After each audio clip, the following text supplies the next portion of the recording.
Welcome to the Badlands, a place I don't think I or anyone I'm going to talk to expected to be. My name is Jared, and for the last 9 months, I've been an out-of-work ad agency senior suit. My last role was the Regional Client Service Director at Grey Singapore, delivering work around Southeast Asia and India.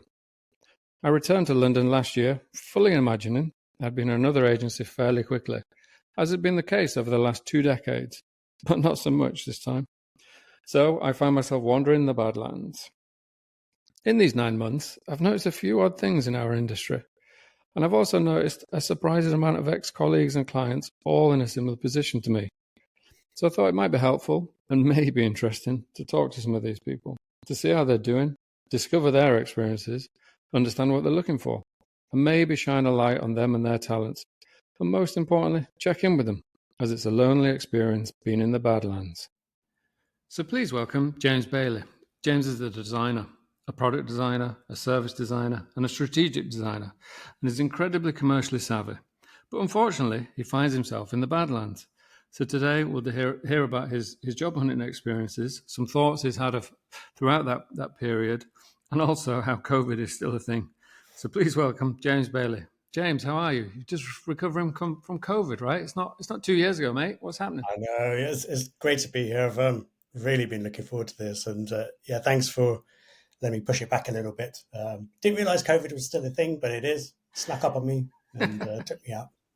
You might be the only person in the country that's had it this year. You never know. I guess someone else must have had it if they've given you it. But I'm glad you're feeling better. We spoke a few weeks ago, having been introduced to each other through someone that we'd both worked with previously, and she contacted me and said, "Speak to James. He's a really smart guy, a really great guy, and clearly is in a similar position to you, and that he's been in the Badlands for a while." So we spoke, and you gave me a bit of a summary of what you do, and it's incredibly impressive. And what I took from our initial conversation was how you have diversified yourself already in your career, and you've kind of got multiple strings to your bow, which one would assume would be helping you find a new job pretty quick. But I think you've got a lot of thoughts on that. So I guess for all my listeners, the millions of them, as I keep telling everyone, there's millions. I'm just manifesting it, James. Can you give the listeners the kind of summary of James Bailey and his career, where you've worked, and the kind of the different facets to your design skills, and I guess the commercial side of it as well, because I think that'll surprise a lot of people listening to this, that there's a designer that knows how to sell? What? Yeah, for sure. I guess like the high level story is it was about 15 years ago or so, and I set this high level goal where I wanted to build up a few key pillars of design, and then over that time build up more of a commercial skill set as well, and then try and put all that together to essentially help businesses grow through design. And those key pillars, as you mentioned before, are more strategic design, which is where how can we deliver more value into people's lives and back into businesses at the same time through our products and services. Second pillar is more service design, and that's how do we ensure the full end-to-end experience and everything behind the scenes works in harmony to deliver that value that we want to get out there and get back. And then the third pillar is more product design, which is where how can we make sure people are getting the value that they need and want from us through very specific product features and interactions. So sort of different levels of altitude, I suppose. And those are the three key pillars. And then underneath all of that is research. I'm a huge fan of research because it feeds those pillars in a different way. Research for strategy is very different from product, but it's all valuable. And then in terms of like career path, I guess that the last permanent role I had, that was about 6.5, 7 years. And it was this great combination of being part practitioner and part salesperson. It started off more in the practitioner side of things, like leading projects, leading teams, leading the research domain. And then over time, got more and more involved in sales and moved into the European growth team, playing my part with the UK leadership team to grow the studio. And I had responsibility there for new business coming through the parent company. Great great journey. Learned so much during that time, and then it was about, I guess, April, May last year. I started getting those Google timeline photos. This time 3 years ago, 4 years ago, 5 years Yeah. ago, and I started seeing some of the projects and the people that I was working with there, and so I kind of missed being closer to the design action, and also around that time my daughter was born, which was a massive highlight. And people kept on saying to me that they grow up super fast. You never get that time back. And long story short, I kind of said four things. I said I've been working solidly for about 20 years, and want some time to just soak up that experience with my daughter, and kind of rest and recuperate a little bit. Second, I love working with startups, and I wanted to see where there are opportunities to work with some startups. Three, I wanted to explore contracting. Hadn't done that before. What opportunities are there out there to sort of leverage that design and commercial skill set. And then four, if the right permanent opportunity comes along, then I'll jump into it with 2 feet. And so, yeah, long story short, that's kind of been my last 12 months. There's been pockets of work with startups and agencies, mainly leveraging the commercial skill set, but generally it's been very slow. Yeah. I'll come on to why, I guess, sort of shortly, but by and large, it's been a really rewarding year, sort of conversely, strangely, slow on the work front, but really rewarding all the time that I've had with my daughter, and all the conversations I've had with people in similar situations. There's a great network out there wanting to support each other. Yeah. Look, so thank you for that. It's you're at the kind of right end of the design service and design skill set need that a lot of agencies and specific design houses and things need. So it's I'm sure we'll try and spread you and your talents through this. I think one of the things that I've noticed in my conversations, they all felt quite negative offline when I first started reaching out to people and going, well, hey, we're all in this same shitty situation. And then when I decided to do this podcast, and when you ask people to think about it and kind of come to these chats with some thoughts on their experience, they always throw out some silver linings and some positivity when you're given this time, basically, because we've all had these careers where you're in early and you're working late, and there's the odd weekend and there's the odd overnight and things, and they do take a lot from us. So weirdly, there is this strange side effect to this horrible, quite terrifying period of lack of income and job, which is, you get to reflect and look at things differently, and you get to spend time on things that you wouldn't normally, and you get to think about what you want to do differently moving forwards. And I had a conversation with a CMO yesterday, which will be published next week, and he was very adamant that the time's got to be very useful for the individuals. We're only going to go back into whatever industry we go back into with a slightly different outlook and a slightly different mentality that he believes you'll start to see the effects of when we do all get out of the Badlands again, in whatever shape or form that takes. So it's great to hear that you've used the time well, and I second the thought of spending time with your kid. I'm in a similar position. I get to hang out with my little boy so much, and I love it. So I hear all of that. I guess I know everyone's doing a little bit of this, that, and the other, because we've got bills to pay and stuff. But in essence, you made a choice to kind of forge your own path. But it sounds like it coincided with a terrible time in the market, which probably wasn't something you could have preempted, given that I guess it was snuck up on everyone. But you've been out a while. You've been out a while now, and I guess in that time, specifically your job search experiences, the good, bad, the ugly, what are you experiencing in terms of availability of roles, or volume of roles, or are you finding yourself unable to get through the initial, just how's it going for you from a design role point of view when you've been looking? Yeah, and before we of course sort of had this call, I was thinking a lot about that, and I guess there were a few sort of themes that came together that I can talk through here and sort of double click into that I think kind of answers that. And maybe sort of setting the scene, that the biggest sort of theme that I've been reflecting on is that we've been going for about a year and a half, let's say, this period of businesses really focusing on optimization and profitability, and the impact of that and how that impacts design and me, I guess we'll come on to. But there's been lots of focus on the bottom line for businesses more than the top line. They've been looking how can they reduce costs wherever possible. That's of course been letting lots of people go. Thousands of designers have been sort of let go out there, and the people left in those organizations are trying to do a lot more with a lot less, as they say. And another angle to that is that they've been having to focus on making the core product and the business work a lot harder to try and increase and strengthen the core business and increase margins.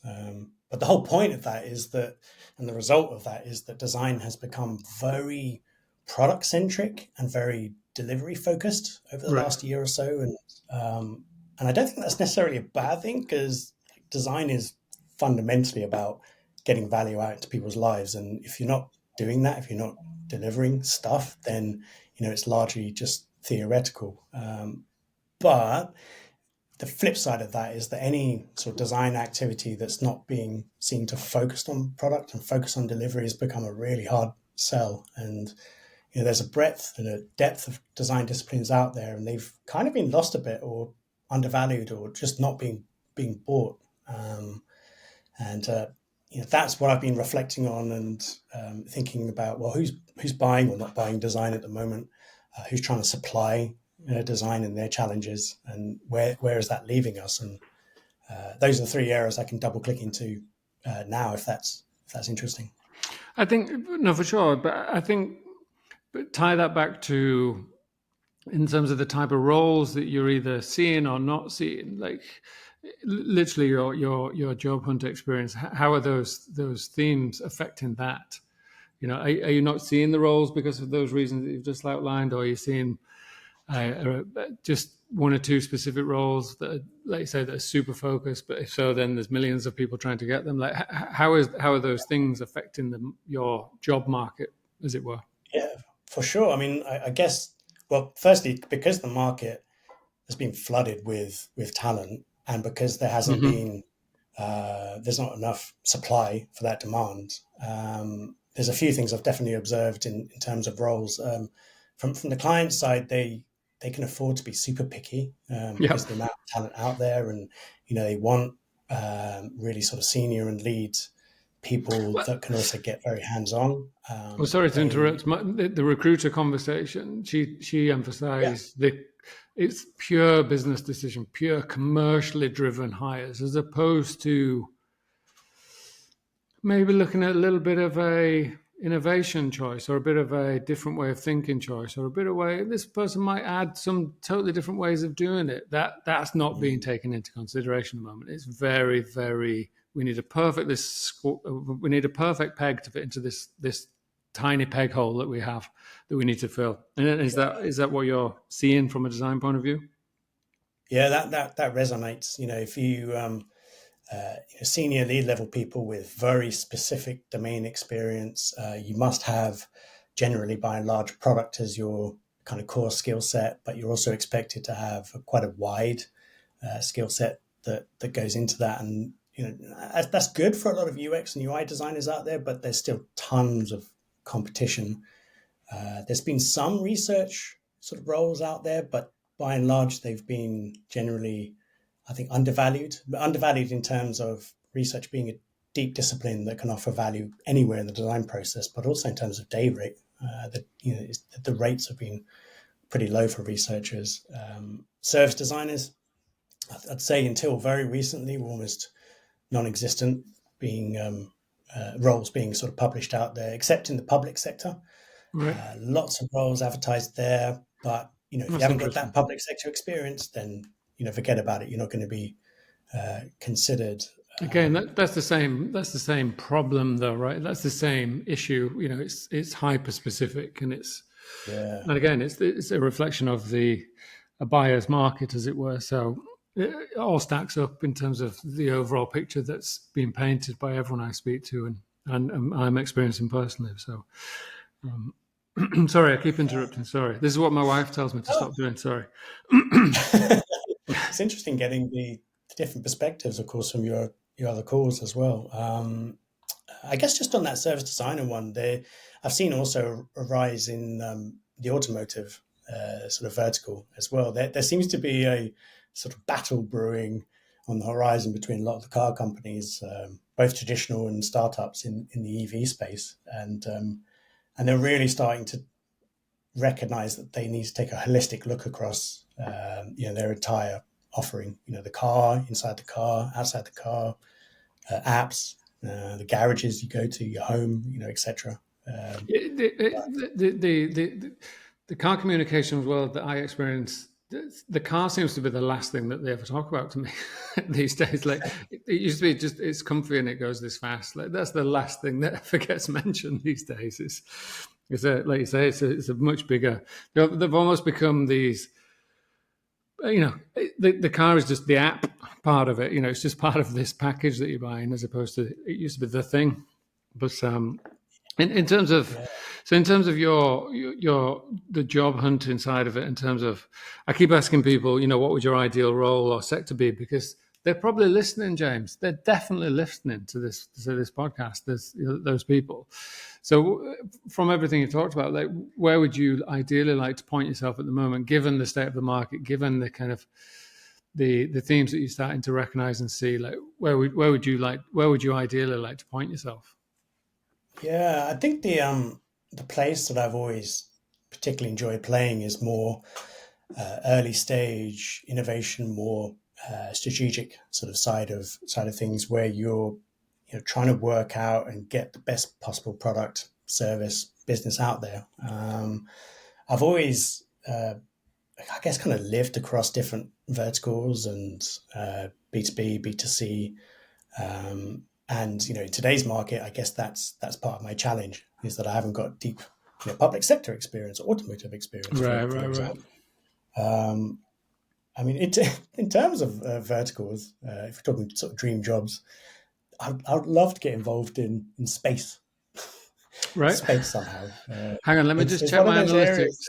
Let me just check my analytics. Let me see if NASA have been diving into these. Oh, what's the Musk's one? Whatever it is called. I'll send him it. Go on. Sorry. Yeah, it's just such a fascinating area because you don't realize it, but there's everything from zero gravity labs orbiting the Earth to prototype space missions under the Earth, etc., and everything in between going on. And I guess, of course, there have to be very engineering and different sort of led approaches, but design plays a massive part in that, I think, or should do. But I'm not seeing jobs offered necessarily there. It's weird that. So yeah, I can't believe they're not advertising jobs on LinkedIn. That's weird. Yeah, but again, to that earlier point, it falls a lot into that heavily product and delivery focused designers sort of being advertised. I guess also, what am I looking for as well? I think in the near future, I think this middle layer of designer will perhaps come back a bit more. By that I mean a designer that sits somewhere between the more strategic and leadership layers of a business and the more tactical parts of the business. And Right. I can kind of imagine that as product teams get smoother and smoother of designing and delivering and getting value out of their product, that the businesses are going to start looking at how they can unlock value more broadly across their offering, not just in their digital product. And that could be a great place for the more strategic and service designers to step in, like myself. How do we get more value out of our current offering? How do we launch new propositions? How do we find new lines of revenue? Those kind of things should start creeping back in soon, hopefully. Yeah, hopefully. And so with that in mind, are you, in terms of literal experience from your job hunting, are you experiencing the phenomenon that I'm seeing and hearing from other guests, the ghosting, the kind of lack of callback, jobs going internal. Are you experiencing that, or is it an even more of a wasteland for you as in your particular niche area at the moment, or are you experiencing a lot of that as well? Yeah, I guess. So I've been trying everything, if that's the right way of sort of phrasing it. I think it I've got is. this massive.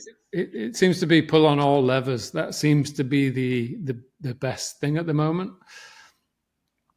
Yeah, and I've got this massive spreadsheet of agencies and people and companies, etc., that I've been having conversations with, and sometimes, like you said, that's seeing a job and going for it. Other times, organic conversations and seeing where it goes. It does feel like though there's a lot of stuff just around the corner that will start landing, which is great. Yeah, well, Um, if my recruiter friend who we did an episode with and launched yesterday is right, they're seeing that from a market movement point of view, and they're seeing a little bit of freelancer movement, and they're seeing a little bit of a few more briefs coming out with a little bit more scope and things than say 6 months ago or even 3 months ago. So it does feel like this. We live in hope, right? But it does point. yeah, It's kind of pointing that way a little bit. So I hope from everyone's point of view, it certainly does manifest and materialize at some point soon. well, that's Sorry, go on. well. No, I was just reflecting on that because it's who's buying design or not buying design at the moment. That's of course one of the things that I've been thinking very much about. And if you look at startups, for example, like quite specifically, they've been having a hard time of it. It's harder to secure investments. There's less money flying around. Investors are looking to other investors to make the first commitment, and they're expecting startups to demonstrate traction and profitability very early on. And the reason I'm saying all that is because it means startups are increasingly have to take more of a bootstrap approach. They're having Yeah, to self super fund themselves. short-sighted. It's looking next week as opposed to next year. It's always if and that's certainly something that I think the both ad industry and marketing industry has certainly been maybe self-made victims of. I don't know. There seems to there will have been a point where that started this like domino effect that has maybe led to this particular point where it's all quite short-termy in terms of work and Mm, vision and planning and everyone understands. We know why we've got to that point, but there needs to be someone needs to take a bit of a longer term view and maybe take a few risks just to kind of get out of that cycle a little bit. And I'm sure like you say, your design and product point of view, it's a similar thing, right? Until organizations can look beyond the next 3 months of funding rounds or from a startup point of view or something, they're always going to be focused on tomorrow as opposed to any further out, which is I think is all part of this particular issue at the moment that the industries are facing. yeah, it's I so could true. be And completely wrong, but it seems to be the opinion of a lot of senior folk that I'm speaking to at the moment. yeah, it definitely resonates with the conversations I've had with founders and people, etc. In working in startups. There's a few interesting forces at play. There's design being like highly driven by the commercial side of the business, who of course need to show traction, get revenue in, all that stuff. But it's meaning that startups can turn into a bit of a feature factory, like just churning out features to try and push the needle on their metrics in the short Yeah, term, like constantly tweaking micro elements for marginal gains, getting stuff out the door to test it, but not necessarily taking the time to consider the longer term risks and impact that could have on the business. And I guess to your point, and that talking about that middle layer of designer that will be more important in the medium to long term. There's this building design debt. I keep hearing people talking about design debt. It's like the sum of all of these shortcuts and issues in the design and the experience. They're going to hit hard over time. Yeah. No, there'll be a correction, right? There'll be a the bubble or whatever we want to call it will have to burst, and there will be a correction needed for all of these things. If they're just focused just on the now, eventually you'll get to the next, and a lot of people will be stood and going, I wish we'd thought of this bit, because their products and services will only have gone so far, right? Yeah, but with that, I don't know how it will play out, because they only have budget for so many people, and they focus on super lean design teams where UX UI is the core skill set. People with proven delivery experience, product designers, product managers, head of product is the term that is kind of almost ubiquitous now, and all these different flavors of design disciplines out there have been. I don't know if they're being ignored, or they're being devalued, or they just can't be brought in, or probably more likely that they're expecting their in-house team, their product team, to absorb those sort of skill sets. But Right. they And, yeah. yeah, and excuse me, I apologize. I totally lost my train of thought on what my point was going to be. I think from a movement within the industry point of view, I think one of the things that I've certainly noticed, and I'd freely admit that if I was working somewhere, I probably wouldn't be looking to move around at the moment, given you probably couldn't, right? So that kind of lack of movement of the middle layer or the more senior layers you touch on is probably the same within your particular field, right? Is that something you've noticed, that people just sitting on their kind of little bit of security, and it's not opening up the roles?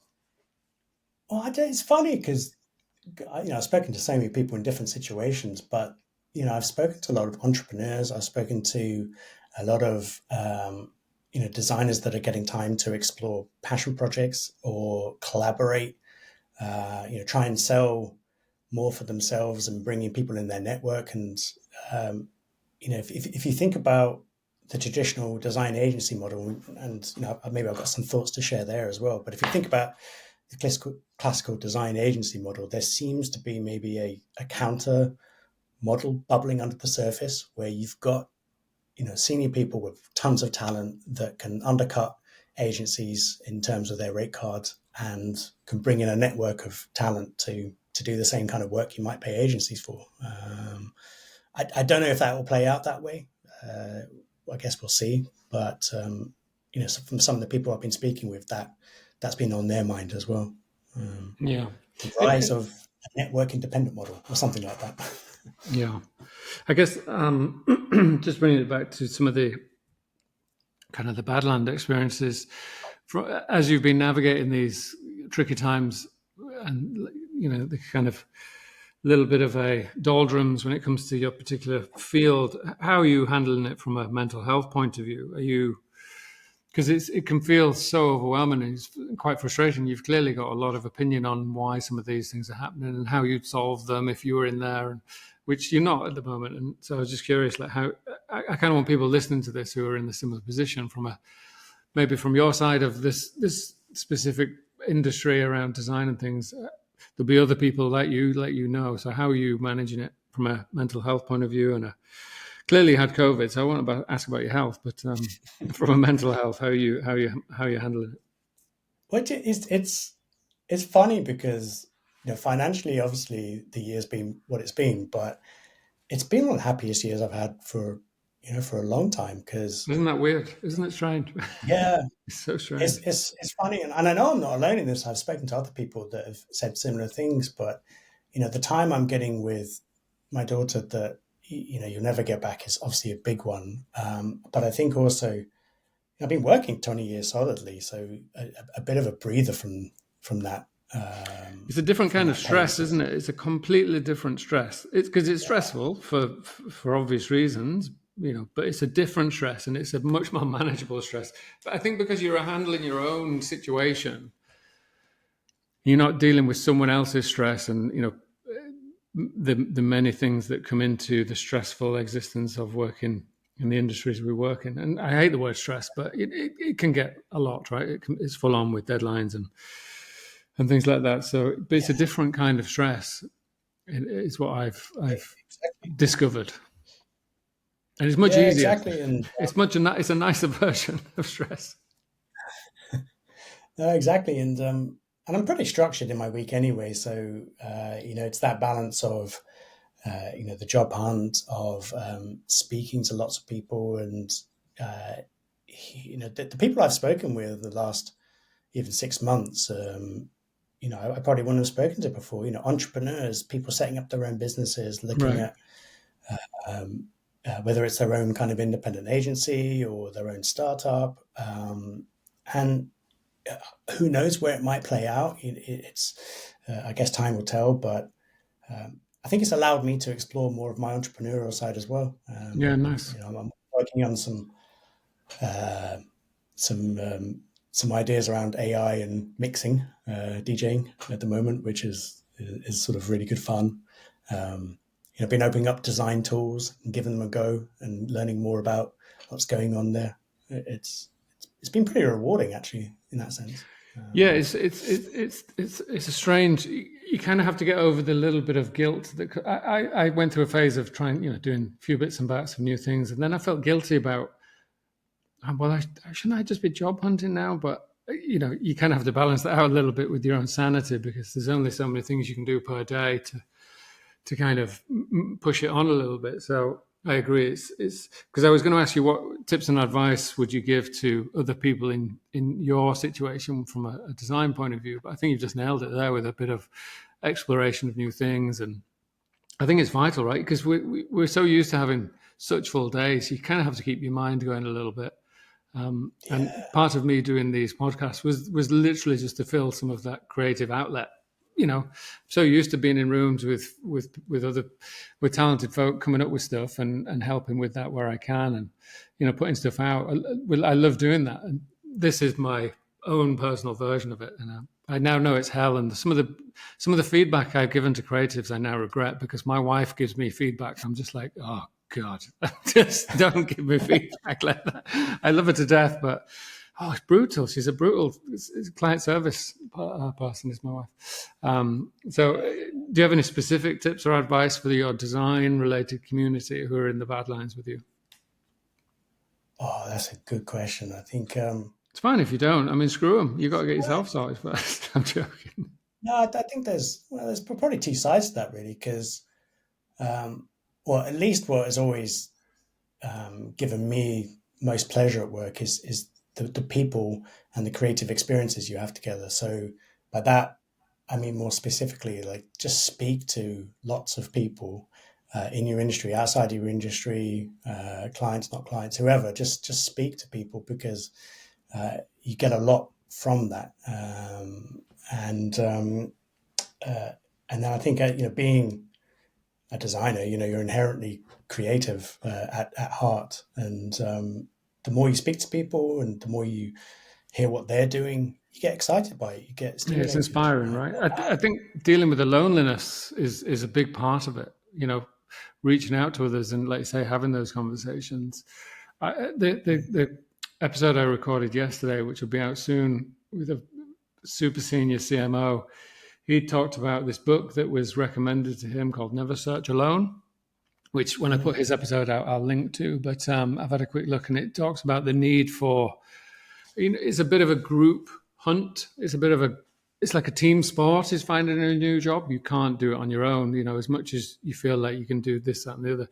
The more people you know, the more people you're talking to, the more people you're kind of connecting with is only going to speed up the ultimate goal of landing your next thing, whatever that new thing is. And I think one of the things that I'm hearing a lot of, and you've certainly mentioned today, like kind of being open to new things and learning new things, and that might go somewhere. And you don't get that opportunity to think and behave like that when you're in the role and you're doing it and you're working somewhere. You might try and go get another job somewhere else in a similar vein, but I think it's quite Yeah, exciting, weirdly, to kind of be looking at your entrepreneurism that you're pulling out of this particular year. It might be the thing that propels you in your next venture. You just don't know where it's going to come from, but the community side of it, I think, is under talked about. It's undervalued and it's not talked about, but it's clearly I think when I was talking to this guy it became clear to me that I'd done it inadvertently through doing this series of of conversations. He was right. It was like you do feel better when you're kind of trying to tackle it with other people. I've found myself sending job links to other folk who I've talked to because I know their story and know what they're on, and God knows if it comes to anything. But I think if there's more of you trying to do it, it just feels a little bit easier. Yeah, and just to touch upon something you mentioned there, I think about the sort of creative passion projects and the time that you have in the Badlands, so to speak, to explore those. I started just out of curiosity, benchmarking a load of startup pitches, decks and videos, and just out of curiosity to see what commonalities there are. And I just kept on seeing these same gaps appearing over and over and over again that I think are massive risks to the businesses and their investors. And it's like, why are these gaps there? And I just started writing about them and talking to people about them, and it's been resonating with peers and people in the startup world itself. I wouldn't That's have done that amazing. if I didn't have that time. So Well, you need to look at how you can, communicate that information that you're now holding of. That sounds like vital, and maybe anyone listening can kind of reach out to David and to David. Who the fuck's David? To James. Sorry. I've spoke to a few Davids, so now every guest is a David. Maybe it's someone listening. Maybe there's something in that. There's probably a project in there, right, where you can go and there's probably some value in that. So look, one of the things I like to do as we start to kind of wrap these things up is give you the opportunity just to shout out any heroes, anybody who's been a legend throughout your time in the Badlands, to kind of give a little bit of a, not in an Oscars-like way, but just in a, this person has been amazing, because I think people forget it's a lonely experience, but we've all got those people that we lean on, and there's an amazing support network. So I'd like to give people the chance just to thank those people. yeah, that's great. There's definitely a few popping up straight away. I guess first actually to Kalpesh. He is an ex-colleague. He's been highly supportive of my sort of journey, and he helped me get a great piece of work through someone in his network. That sort of introducing people that it goes a long way. So that's one shout out definitely to Kalpesh.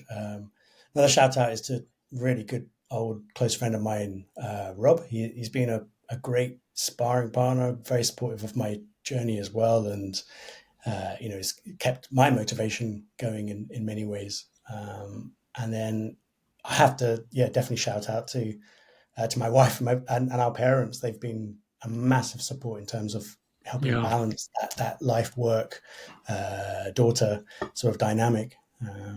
So yeah, big thanks to them and many other people I've spoken with, but don't have. Well, the music's playing like the Oscars. Yeah, I've got to cut you off. The music started. No. Look, I'm joking. It's there's clearly everybody I speak to. They all have their own little kind of set of heroes that are helping through this period, and they're so valuable. So, and then the final question, which I kind of want to keep it, just make it a little bit lighter. And some people have gone, no, I haven't, and then some people have gone really quickly, which was. Did sweatpants? When did sweatpants become your day-to-day outfit? Because we're all used to getting dressed up, going into town, to the office, and my own thing just turned. It's embarrassing, but it's someone's going to tell me they didn't, but I don't believe them. So if sweatpants become your day-to-day, I think my version of sweatpants is the shorts. I think the shorts kind of crept in probably during COVID and after that and sort of stayed. I suppose. It's the new uniform. It's the new work uniform. Yeah, it's funny. Like there's definitely days where you think I am putting a shirt on today. I'm in serious business. Let's do this. So, yeah. Because today I've got to take the bins out, so I'm going to put a shirt on today. Yeah. I'm going to put some shoes on today for the school drop off. Well, look, James. I think with that. We'll kind of wrap this up, because it's clear that all facets of the creative, marketing, design, all facets of our industries are all kind of in a similar place. I'm hoping beyond hope that the information that the recruiters are starting to give out and some of the little things that you're starting to see online may be the sign of something turning. Let's hope. But anyone listening to this that has heard heard James speak. Jesus, I'm the worst podcast host in the universe. I'm so sorry, James. Has heard James and clearly knows his stuff. Clearly, he'd be an asset to the type of design company that just could do with someone looking slightly further ahead than next week's product delivery. He's clearly got some talent to bring to proceedings. So anyone listening, please share this. Please share this with your networks and stuff. James, where can people find you? Do you have a portfolio or anything? Is there any way you'd want to point them to hear your ramblings and see your thoughts, or is it just get in touch with you on LinkedIn?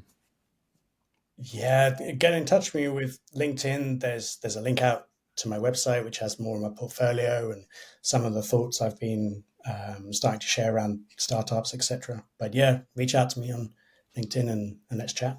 Perfect. I'll obviously connect with when I post this. It will.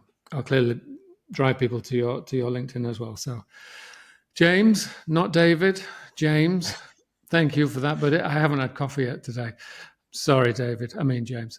So thank you for that, James. It's been a pleasure speaking to you. And like everyone else, I wish you all the best. And let's get you out of the Badlands in some shape or form. But in between then, keep healthy, keep enjoying your time with your daughter, and keep doing what you're doing. It will change soon for you and for everyone else. So thank you for your time, James. Thanks very much.